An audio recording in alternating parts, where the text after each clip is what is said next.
আমার শুধু নামাজ পড়তেছে আর বলতেছে আমরা বড় মুসলমান। আচ্ছা নামাজ আপনাদের কি প্রশ্ন হচ্ছিল না একটা যে সর্বপ্রথম ফরজ কি মুসলমানের জন্য? আপনারা কি বলেছেন? নামাজ। এরকম না? আমি তখন উজুবান আছি, আমার কানে এসেছে, আমি কথাটা আবার ভেরিফাই করার জন্য বলছি। মুসলমানের জন্য সর্বপ্রথম ফরজ কি বলেছে? হ্যাঁ বলেননি, এখান থেকেই তো বলেছিলেন। কি বলেছিলেন? ইলমের কথা বলেছেন। পাগল মৌলবি না হলে কথা বলতে পারে।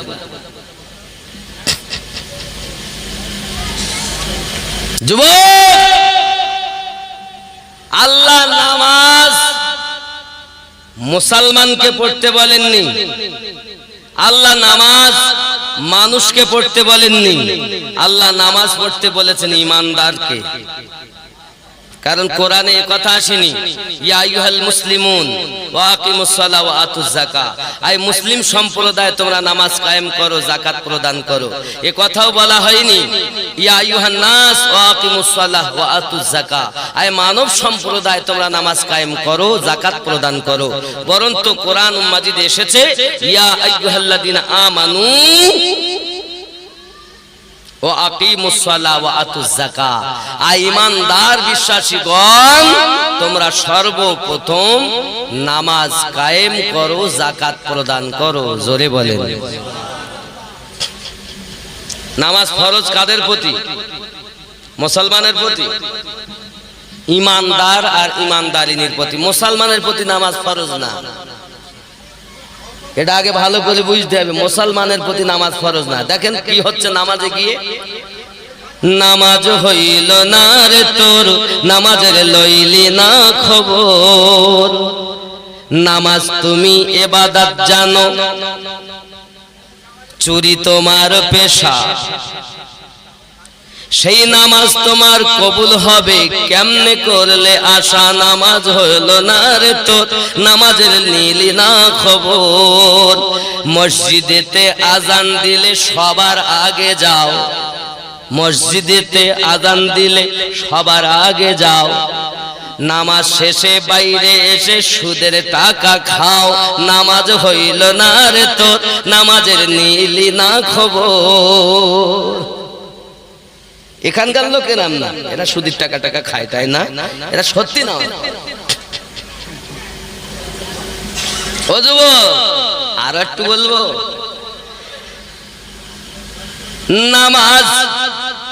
নামাজ পড়তে গেছে, নামাজের ভিতরে তোমায় মশায় কামড় দিলে, নামাজ পড়ছে, নামাজের ভিতরে তোমায় মশায় কামড় দিলে, মশা তুমি আগে মারো রুকু সিজদা ফেলে, নামাজ হলো না রে তো, নামাজের নিলি না খবর। মশা যদি মারে কামড়, তা আগে মশা বেরিলে রুকু সিজদা করে। ওটা আমি বড় নামাজি না? নামাজ দেখবে মাওলা পাকের দিকে দেখো। জিহাদের মাঠে তীর ঢুকে গেছে পায়, তীরটা বার করতে যায়, চিৎকার মেরে কাঁদে। আমার নবী বলেন আমার আলীর তীরে হাত দেবে না। আলী যখন নামাজ পড়তে গেলেন, মাওলা পাক যখন নামাজ পড়তে গেলেন, নবী আমার অর্ডার দিলেন তীর বার করো। তীরটা এবার টেনে বার করা হয়, পায়ের গোশত ছিঁড়ে বার হয়ে আসে, রক্ত প্রবাহিত হয়। হযরতে মাওলা পাক আহা উহু করলেন না। তার মানে হলো নামাজে আল্লাহর সঙ্গে তার বান্দার মিলন হয়। বাবা গো, আত্মার সঙ্গে স্রষ্টার আলিঙ্গনের নাম হলো নামাজ। আসসালাতু মিরাজুল মুমিনিন, নামাজ হলো মুমিনদের জন্য মিরাজ। তুমি কেমন নামাজ পড়ো? নামাজ পড়ো সুদ খাও, নামাজ পড়ো মিথ্যা বলো, নামাজ পড়ো চুরি করো। এরকম নামাজি নাই মনে হয় হুজুর? এখানকার নামাজিরা খুব ভালো। ইমাম সাহেব তো কুরবানি পরে এসছেন না, কুরবানির আগে, তাহলে বুঝতেই পারছেন এ সাগর বাড়ের লোক আজ ভেবেছে কোন মৌলবি আনলাম রে বাবা। মনে করিলাম আমাদের পক্ষে গিয়ে যাবে, তো আমাদের পক্ষে তো গাওয়া দূরের কথা, আমাদের তো শেষ করি গেল না। এখানকার লোকের কথা আমি একদম বলিনি, এরা সব ভালো, না হলে এত বড় কাজ করতে পারে। আব্বাজি আমার সোনা মানিকেরা, ইলম শিক্ষা করা ফরজ সব মানুষের জন্য, শুধু মুসলমানের না। জ্ঞান অর্জন করা ফরজ শুধু মুসলমানের। আব্বাজি আমার সোনা মানিকেরা, আপনি যদি বলেন আমরাই শুধু মুসলমান, অন্য ধর্মের মানুষ জ্ঞান অর্জন করবে না, তাহা নয়। সব রুহু দুনিয়ায় যখন আসে মুসলমান হয়ে আসে। তার জন্মগত স্বভাবগত সে কেউ হিন্দু, কেউ খ্রিস্টান, কেউ জৈন, কেউ বৌদ্ধ, কেউ ইসাই, কেউ ডোম, কেউ ডোকলা, বিভিন্ন নামের পরিচয় হয়, কিন্তু দুনিয়ায় যখন আসে সব মুসলমান হয়ে আসে। তুমি মনে করেছো তোমার গুপ্ত অঙ্গের চামড়া কেটে দিলেই মুসলমান হয়? না রে বাবা, না। দিল থেকে নবীকে মেনে নেওয়া, আল্লাহকে এক বলে মেনে নেওয়া, সেই হলো ঈমানদার। জোরে বলুন সুবহান। যতই তুমি গুপ্ত অঙ্গের আগা কাটো না কেন, যদি তোমার অন্তরের ভিতরে আহলে পাক ও নবীর মোহাব্বত না থাকে, তুমি মুমিন নয়, তোমার প্রতি নামাজ ফরজ নয়, ইলম শিক্ষা করা ফরজ। এই কথা বোঝা যাচ্ছে? আব্বাজি আমার, এখন ইলম যদি শিক্ষা করা ফরজ হয়, কতটা শিখবো? জওয়ারাতিল কোরআন তারতিলা, কোরআনুল মাজিদকে তাজবিদ সহকারে পড়া এবং হারাম হালালকে বেছে বুঝে চলা, এটাই শিক্ষা করা ফরজ। হাফেজ হওয়া ফরজ নয়, আলেম হওয়া ফরজ নয়, মুফতি হওয়া ফরজ নয়, মুহাদ্দিস হওয়া ফরজ নয়। কোরআনুল মাজিদ তারতিল সহকারে তেলাওয়াত করতে শেখা, হারাম হালালকে বোঝা, এতটা জ্ঞান অর্জন করা প্রত্যেক নর এবং নারীর জন্য ফরজ। তুমি গান জানো, দোয়া কুনুত জানো না? এখন যদি আমি এই শ্রোতা আছে জিজ্ঞাসা করি, তো 100-র মধ্যে 80% লোক বলি হুজুর আমি দোয়া কুনুত জানি না। বলবে না? আমি ভুল বলতেছি? দোয়ায়ে কুনুত যদি আপনি না জানেন তা আপনার বিতরিত হয় না। আর এশার ফরজ নামাজ সঠিক করতে গেলে ওয়াজিবকে প্রাধান্য দেওয়া হয়েছে, আপনি তো তাই করলেন। আব্বাজি আমার সোনা মানিক, আমি যদি গভীরে নেমে মারেফাতের কথা বলি, তা বলবে মাওলানা কি বললো বুঝলাম না, তো উলুবনে মুক্ত ছড়িয়ে লাভ নাই। কিন্তু আমি দেখতে পাচ্ছি এই শ্রোতাদের মাঝে সব রকমের শ্রোতা আমার কাছে আছে। আব্বা আমার মারেফাতের শ্রোতা আছে, শরিয়াতে শ্রোতা আছে, আহলে পাকের দিওয়ানা আছে, আল্লাহর ওলিদের পাগল আছে। বাবাজি পৃথিবীর জমিনে খেয়াল করুন, তাহলে আমাদেরকে মোহাব্বত নবীকে করতে হবে। এখন আম্মাজান খাদিজাতুল কুবরা রাদিয়াল্লাহু তাআলা আনহা বললেন, আমি আপনাকে বিবাহ করতে চাই। বিবাহের প্রস্তাব তিনি দিলেন। আমার আল্লাহর এত ভালো লেগে গেল, আমার আল্লাহর এত ভালো লেগে গেল, খাদিজা তুমি যখন প্রথম প্রস্তাব দিয়েছো বিবাহের, আজ থেকে আমি আল্লাহ বিধান করে দিলাম কিয়ামত পর্যন্ত কোন মহিলা যত সময় আগে প্রস্তাব না দেবে, এমএলএ হলো বসে থাকো, এমপি হলো বসে থাকো, মাস্টার হলো বসে থাকো, মৌলবি হলো বসে থাকো, মুফতি হলো বসে থাকো, আগে মহিলার কাছ থেকে আসবে অর্ডার, তারপরে ইমাম সাহেব বিয়ে পড়াবে। ঠিক না? এটা প্রথম আম্মাজান খাদিজাতুল কুবরা রাদিয়াল্লাহু তাআলা আনহা থেকে চালু হয়ে আছে। জোরে বলেন সুবহানাল্লাহ। আজকের কথা না, এত বর সেজে গেল। মনে করেন আমিনুদ্দিন এসেছে এই সাগর বাড়ি, বর সেজে বিয়ে হবে। এখন যে জায়গায় কথাবার্তা ফাইনাল, সে মেয়ে বলতে আমি ওকে বিয়ে করব না, তাহলে কি হবে? হবে এই বর যাত্রী এ সব তো বেকার হয়ে গেল।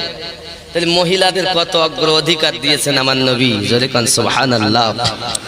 গুঞ্জ উঠি সদায়ে মারহাবা, आ गए हुजूर आ गए, गूंज उठी सदाए मरहबा, आ गए हुजूर आ। একটু আমার সঙ্গে বলতে পারবেন না? আ গয়ে হুজুর, আরো জোরে আ গয়ে হুজুর, जश्न ईद बार भी मना, आ गए हुजूर। थर थराए कांपने लगा, चीख उठी पुजारी क्या हुआ, बूत कह के सजदे में गिरे, आ गए हुजूर आ गए, जश्न ईद बार भी मना, आ गए हुजूर। সবাই একটু বলুন না, आ गए हुजूर, जश्न ईद बार भी मना, आ गए हुजूर। बाबा जी मारी जा चुकी हो बेटियों, अब आकर फखर से जियो, মেয়ে যদি জন্ম নিত তা তাকে জীবিত পুঁতে দেওয়া হতো, তাই বলছে মারি যা চুকি है बेटियों, अब आकर फखर से जियो, कट चुका है पंजाए जफा, आ गए हुजूर आ गए, आ गए हुजूर, मोहब्बत आ गए हुजूर, आरो जोरे आ गए हुजूर, हे जश्न ईद बार भी मना, आ गए हुजूर। আম্মা খাদিজাতুল কুবরা রাদিয়াল্লাহু তাআলা আনহা বিবাহের প্রস্তাব দিয়েছেন। हजरत अबू तालिब রাদিয়াল্লাহু তাআলা খুশি, হে বাবাজি আমার বিবাহের বারাত আসছে, আবু বকর রাদিয়াল্লাহু তাআলা আছেন, আব্বাজি আমার এমনি করে আপনার কিনা উসমান গনি আছেন, এমনি করে আপনার তখন কেউ এখনো নবুয়াত এলান হয়নি, আমার নবীর বয়স হলো 25, আর যার সাথে বিবাহ হবে তার বয়স হলো 40। এখন আমার নবীর বরযাত্রী আসতেছে, কত শান ও শওকতে আসতেছে, বিবাহ হবে। আবার সোনা মানিকেরা, ও বাবাজি আমার ভাইয়েরা, ওই বিবাহের উকিল হলেন নবীর পক্ষে হযরতে আবু তালিব, সুন্দর খুতবা দিলেন। ও বাবাজি আমার, এখন আমি বুঝাতে চাচ্ছি আম্মাজান খাদিজাতুল কুবরা এবং আমার দরুদি নবীর এই দুইজনের বিবাহ পড়ালেন কে? কে? হযরত আবু তালিব। সুবহানাল্লাহ বলেন। এখন আবু তালিব ভালো মানুষ না খারাপ মানুষ? কথা বলেন না কেন? ভালো, অনেকে বলছে কালো, আর আমি তাদের বলতে চাই যদি দেওবন্দির বিয়ে সুন্নি পড়ায় তো মেনে নেয় না, আবার সুন্নির বিয়ে যদি দেওবন্দি পড়ায় তাও মেনে, শিয়ার বিয়ে যদি সুন্নিরা গিয়ে পড়ায় তো মেনে নেবে, শিয়াদের শিয়ারা এসে যদি সুন্নিদের বিয়ে পড়ায় তাও কি মেনে নেবে? হিন্দুদের বিয়ে মুসলমান গিয়ে পড়ালে মেনে নেবে, আবার হিন্দুরা এসে যদি মুসলমানের বিয়ে পড়ায় মেনে নেবে। তাহলে আবু তালিব যদি কাফের হয় তাহলে নবী এবং খাদিজাতুল কুবরা রাদিয়াল্লাহু তাআলা বিবাহ পড়ালেন, তাহলে একজন কাফেরের বিয়ে পড়ালেন, কাফের হয়ে নবীর বিয়ে পড়ালেন। ও মৌলবীর দল, তোমরা কোথায় আছো? কাফেরে বলছে সবাই কালেমা পড়েছে, আবু তালিব কালেমা পড়েনি। যদি আবু তালিব ঈমানদার না হয়, আমার নবীর আব্বার মায়ের দুধ মা আব্দুল মুতাল্লিবের কারো ঈমান তুমি প্রমাণ করতে পারবে না। এনারা পুরো সবাই ঈমানদার ছিলেন এবং মিল্লাতে ইব্রাহিমের উপরে কায়েম ছিলেন। চিৎকার মেরে বলুন সুবহানাল্লাহ।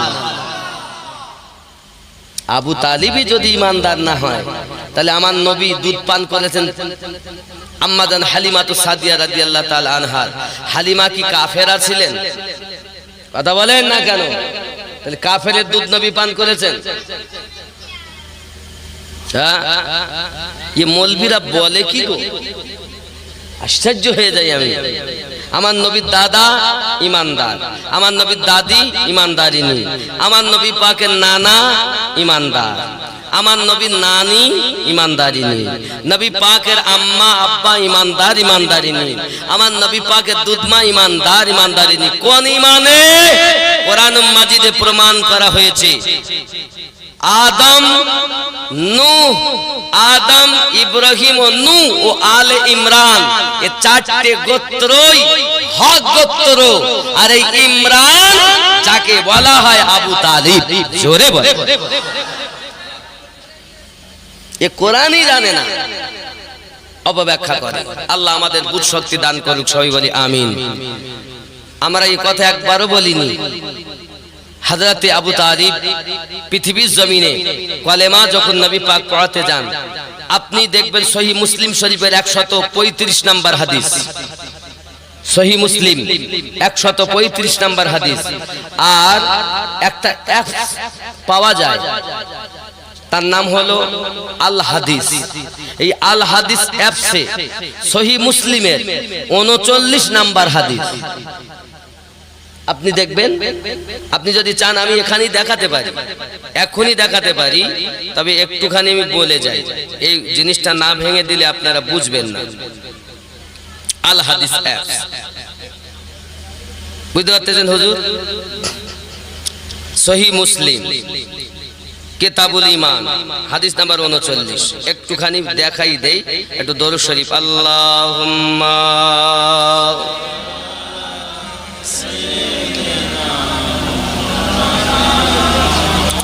وعلى آله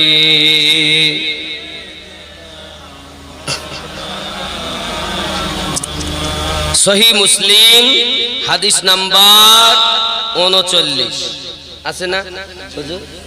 এখন আমি বাংলাটা পড়ে শোনাচ্ছি। সাঈদ ইবনুল মুসাইয়াব থেকে, তার পিতা থেকে বর্ণিত, তিনি বলেন, যখন আবু তালিবের মৃত্যুর সময় ঘনিয়ে আসলো, রাসূলুল্লাহ সাল্লাল্লাহু আলাইহি সাল্লাম তার কাছে গেলেন এবং সেখানে তিনি আবু জাহাল ও আব্দুল্লাহ ও ইবনু উমাইয়া ও ইবনু মুগিরাকে উপস্থিত দেখতে পেলেন। কজনকে পেলেন? 4 জনকে। কে? নবী পাক।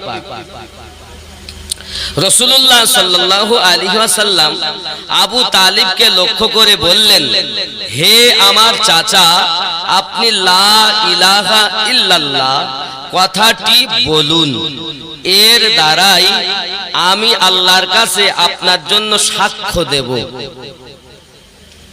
তখন আবু জাহাল ও আব্দুল্লাহ ইবনে আবু উমাইয়া বলে উঠল, হে আবু তালিব, তুমি কি আব্দুল মুতাল্লিবের মিল্লাত অর্থ দিন থেকে মুখ ফিরিয়ে নেবে, অর্থাৎ সে দিন পরিত্যাগ করবে? এদিকে রাসূলুল্লাহ সাল্লাল্লাহু আলাইহি ওয়াসাল্লাম বারবার তার কথাটি পেশ করতে থাকলেন। আবু তালিব শেষ পর্যন্ত যে কথা বললেন তা হলো তিনি আব্দুল মুতাল্লিবের মিল্লাতের উপরেই অবিচল থাকবেন। জোরে বলেন। তার মানে ইনি কলেমা পড়েননি, উনি শেষ কথা বললেন আমি মিল্লাতে আব্দুল মুতাল্লিবের উপরে থাকবো। তাহলে মিল্লাতে আব্দুল মুতাল্লিবটাই হলো মিল্লাতে ইব্রাহিম। জোরে বলেন। আমার নবীর দাদা, তাহলে আমার দাদা কি কাফের? নবী পাকের দাদা কি কাফের? জোরে বলে। ये मौलवी बोले की गो, নবী চাচাকে কাফের বলতে গিয়ে দাদাকেও শেষ করে দেন। আপনি দারুল উলুম দেওবন্দ পীর সহিহ মুসলিম 135 নাম্বার হাদিস খুলে দেখবেন, আমার এই কথার সঙ্গে মিল হবে। সারমর্ম, উনি মিল্লাতে আব্দুল মুত্তালিব থেকে পিছিয়ে এলেন না, উনি ওই দিনেই থাকতে চাইলেন। তাই যদি উনি কলেমা না পড়ায় কাফের হন, তাহলে আপনারও কলেমা তো আমি শুনিনি, তাহলে আপনি কি করে মুসলমান হলেন? আসলে বাবাজি দেখুন, পৃথিবীতে আমার নবী পাকের চাচাজি বলেছিলেন আমি মিল্লাতে আব্দুল মুত্তালিবের উপরে থাকবো, মানে আব্দুল মুত্তালিব যে ধর্মটা অবলম্বন করে আছে আমিও সেই ধর্মের ভিতরেই থাকবো, অন্য কিছুতে যাব না। মানে প্রকাশ্যভাবে লা ইলাহা ইল্লাল্লাহ আমি পড়বো না, এ পড়লে শত্রুতা আরো আমার বেড়ে যাবে এই কারণে। কিন্তু অন্তর থেকে আমার দিল থেকে নবীকে প্রেম করতেন, ভালোবাসতেন। জোরে বলেন সুবহানাল্লাহ। তাই এখানে মতভেদ আছে। এক শ্রেণীর লোক বলে না, আবু তালিব মুসলমান হয়নি, কাফের। আর এক শ্রেণী বলছে না, আবু তালিব ইমানদার। আবু তালিবই যদি ইমানদার না হয়, তাহলে তুমি কাউকে ইমানদারিনী প্রমাণ করতে পারবে না। মাওলা পাক যার মায়ের পেটে আছেন ফাতেমা বিনতে আসাদ, তো মা ফাতেমা বিনতে আসাদ মূর্তির কাছে ঝুঁকতে যায়, পেটের নাড়ি টেনে ধরেছেন, আয় মা, এ মাথা আল্লাহর কাছে ঝুঁকবে, মাটির মূর্তির কাছে নয়, পাথরের মূর্তির কাছে নয়। তো যে আলী কারামাল্লাহুল কারীম পেটের ভিতর থেকে মাকে মূর্তির থেকে বাঁচিয়ে রাখতে পারেন, সেই আলী তার বাপ জাহান্নামে যাবে, মেনে নেব কেমন? আমার কথা কি বুঝতেছেন?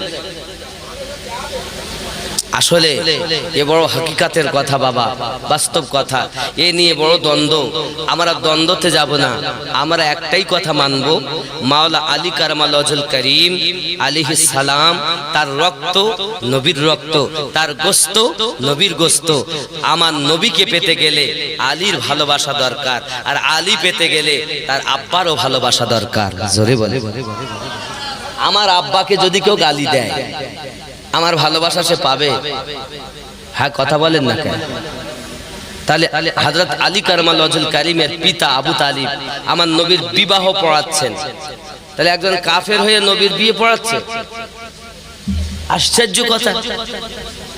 বিয়ে পড়াচ্ছেন প্রথম হযরত আবু তালিব রাদিয়াল্লাহু তাআলা।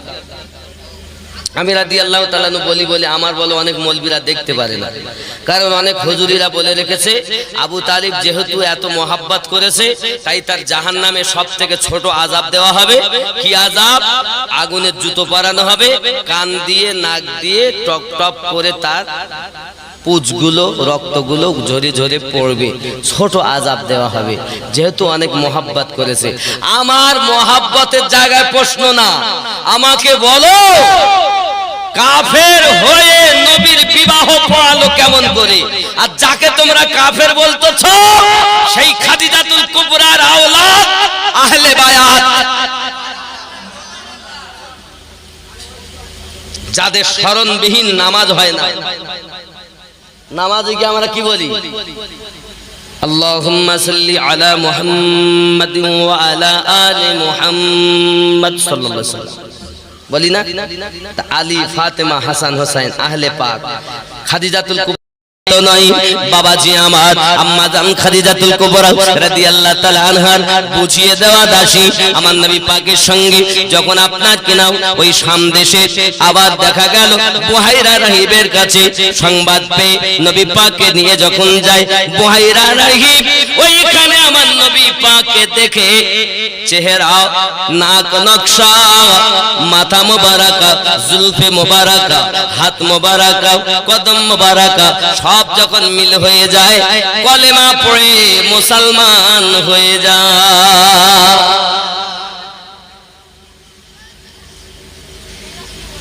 এখনো নবুয়াত এলান হয়নি। আরে নবী মদিনাতুল মুনাওয়ারায় আসার কয়েক হাজার বছর আগে তুব্বা হুমায়রি বলে একজন বাদশাহ, সে তো কলেমা পড়ে ঈমান অনেক আগেই নিয়ে এসেছে। কিন্তু নবুয়াত এলানের পরে সর্বপ্রথম মুসলমানের কথা 5 জনের কথা আসে।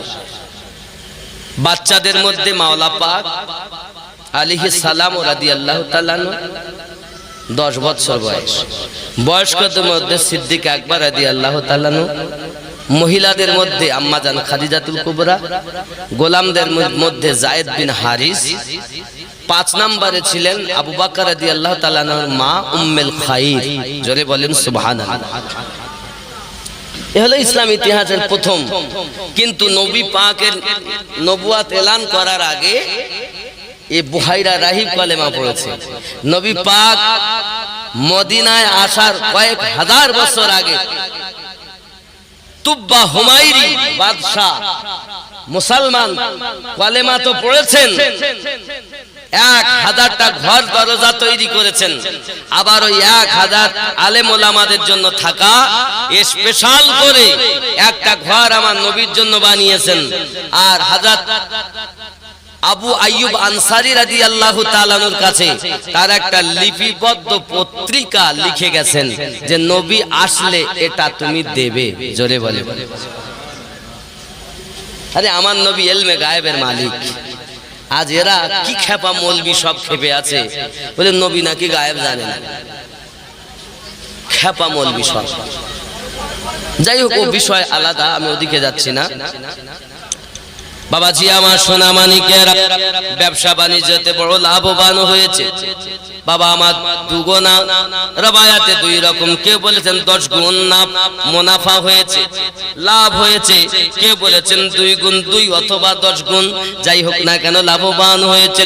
সামদেশ থেকে আপনার কিনা আসতেছে আব্বা আমার সোনা মানিকের, দেখা গেল বাবা যখন কিনা এসেছে আম্মা জান খাদিজাতুল কুবরা রাদিয়াল্লাহু তাআলা আপনার কিনা দেখতেছেন আকাশের এক টুকরো মেঘ আমার নবীর উপরে ছায়া দান করে আছে। এই সোনা মানিকেরা, আম্মা জানের মনের ভিতরে বড় আশা, আম্মা জানের মনের ভিতরে বড় আশা। এমন সময়তে দাসীকে ডাক দিয়ে বলতেছেন, দাসী গো বলো না মুস্তাফা কি কি ত্রুটি তুমি দেখলে? সঙ্গে সঙ্গে বলছে আমি বলবো নাকি, আমার নবী পাকের আপনার কি না নবী পাকের চলার কথা। আমার নবী পাক যখন উযু বানায় হাত থেকে নূর প্রকাশিত হয়, আমার নবী যখন কথা বলে জবান মুবারকে নূর ঝরতে থাকে। আল্লাহর হাবিব যখন চোখ মেলে তাকায় চোখ দিয়ে নূর ঝরতে থাকে। আয় খাদিজা, আল্লাহর কসম করে বলি যার কবজাতে আমার জীবনটা বন্দী করা আছে, আমি আপনার নমক খেয়েছি, বেঈমানি করতেছি না। আমার নবীর তো ত্রুটির কথা কিছুই নাই, বরং তো তার মাথা থেকে পা পর্যন্ত মুজিজাহি মুজিজা। আমার নবীর সলা মুজিজা, আমার নবীর বলা মুজিজা, আমার নবীর ব্যবসা মুজিজা। খাদিজা আমার মুনি, আমি আপনার কাছে বলি এরকম মানুষ জগতে আমি দ্বিতীয় দেখি নাই। আম্মা জান খাদিজাতুল কুবরা রাদিয়াল্লাহু তাআলা আনহা আমার নবী পাকের কাছে এবার বিবাহের প্রস্তাব দিলেন। কি প্রস্তাব? রাসূল আমার বললেন আম্মা জান খাদিজাকে, ওগো খাদিজা, শরীফ পবিত্র মানুষের বিবাহ রাস্তাঘাটে হয় না, ঘরে করতে হয়। আর আমাদের দেখবেন বিয়ে হচ্ছে মোবাইলে, হ্যালো জীবন আমার গেল, কেমন আছো বলো, তুমি আমার জান, তোমার সঙ্গে বিয়ে না হলে থাকবে না এ জীবন। এখানকার ছেলেরা এরকম করে টরে না, ছেলেরা খুব ভালো। আব্বা মা কিচ্ছু জানে না, কলেজের থেকে বাড়ি আসতে গিয়ে রাস্তাতে রেজিস্ট্রি করে করতে বাড়ি কিচ্ছু জানে না। এখানকার ছেলে মেয়েরা করে টরে না আর কি, এরা খুব ভালো। যারা পাক পবিত্র তাদের বাইরে হয় না, আলোচনা ঘরে হয়। আমার নবী বুঝাতে চাচ্ছেন আমার একজন গার্জেন আছে, তার নাম হযরত আবু তালিব রাদিয়াল্লাহু তাআলা আনহু। যদি বিবাহের কথা বলতে হয় তাহলে তার সঙ্গে আলোচনা করতে হবে। জোরে বলেন সুবহানাল্লাহ। আর এখনকার ছেলেরা বাপ মা লাগে, বিয়ে করতে গেলে লাগে আর লাগতেছে না, মোবাইলে বিয়ে হয়ে যাচ্ছে। তাহলে এরা কতটা শরীফ পবিত্র বুঝতে পেরেছেন? যাদের আহলে পাকের সাথে প্রেম থাকবে, নবীর নূর যাদের অন্তরে থাকবে, তারা কখনো এমন করতে পারে না, তারা নবী আনা আদর্শে জীবন পরিচালনা করবে। জোরে বলেন আব্বাজি।